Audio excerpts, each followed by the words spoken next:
my God, why hast thou forsaken me?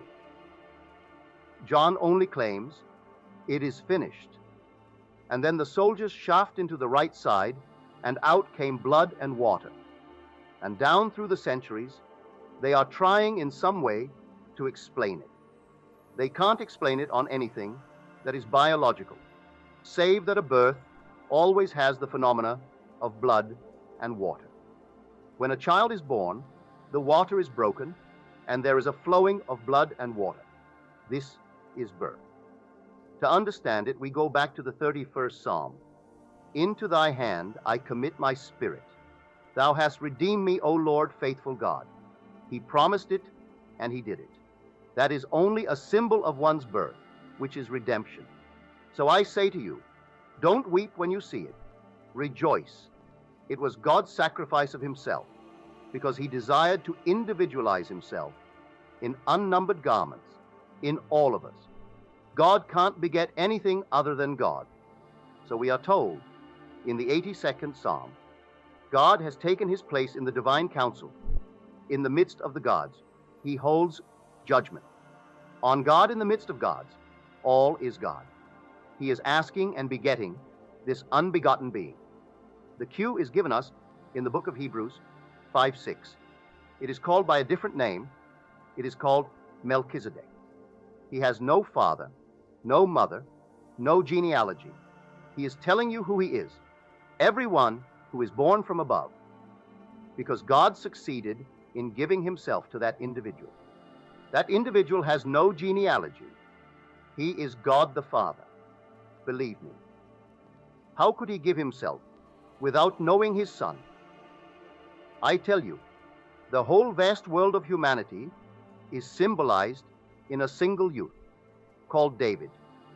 David is the whole world of humanity in the language of symbolism. And the day will come in the second mystical experience, in the 9-month period. And here you look at David. And David is your son, and you know it more surely than you know anything in the world.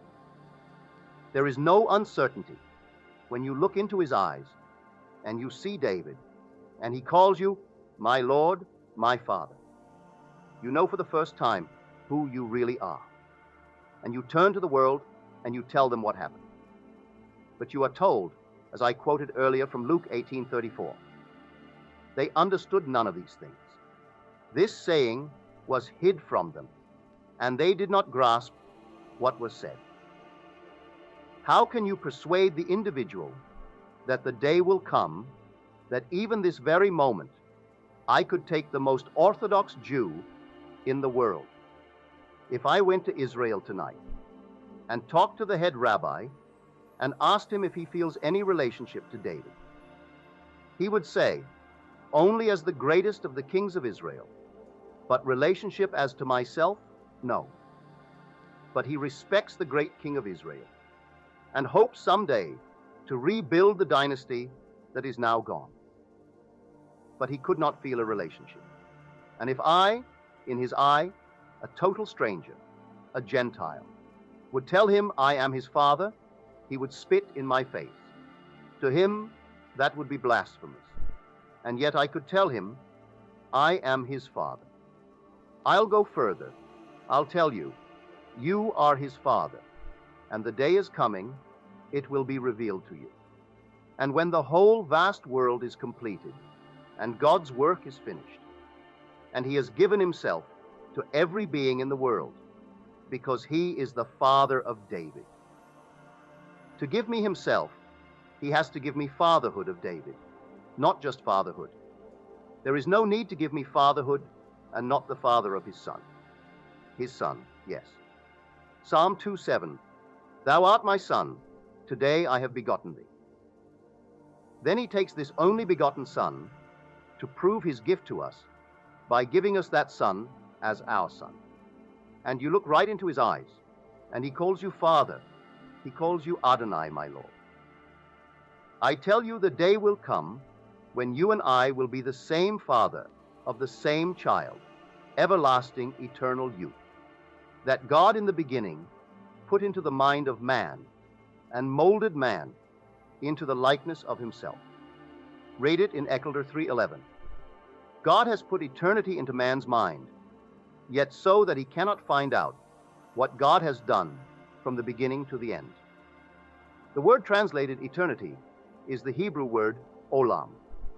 The olam is translated youth, lad, stripling. Listen to the words and see how we know who he is. The king wants to find out the identity of this fantastic youth that conquered the entire enemy of Israel. He brings down the giant. So the king says to his lieutenant, Abner, whose son is that youth? And Abner said, As your soul lives, O king, I cannot tell. And the king said, Inquire whose son the stripling is. No one knows. Now the stripling comes in with the head of the giant in his hands, the head of Goliath, the enemy of Israel. And the king said to him, Whose son are you, young man? And David answered, I am the son of your servant Jesse, the Bethlehemite. Now prophecy was made in 5 Samuel 17:2-5, that the father of such a lad would be set free in Israel. Not the lad. The lad is buried in every being in the world. But the father of that lad, who knows he is the father, he is set free in heaven, free in the new Israel. So when one knows he is the father by actual experience, at that moment he is free in Israel. The 6,000 years of turmoil is over for him. But David is still to be redeemed, to be discovered in the minds of all. And everyone is going to find him. And finding him, they will find the relationship of himself to that lad. And we all will be one, and our name one, when the curtain comes down on the final act of this marvelous play.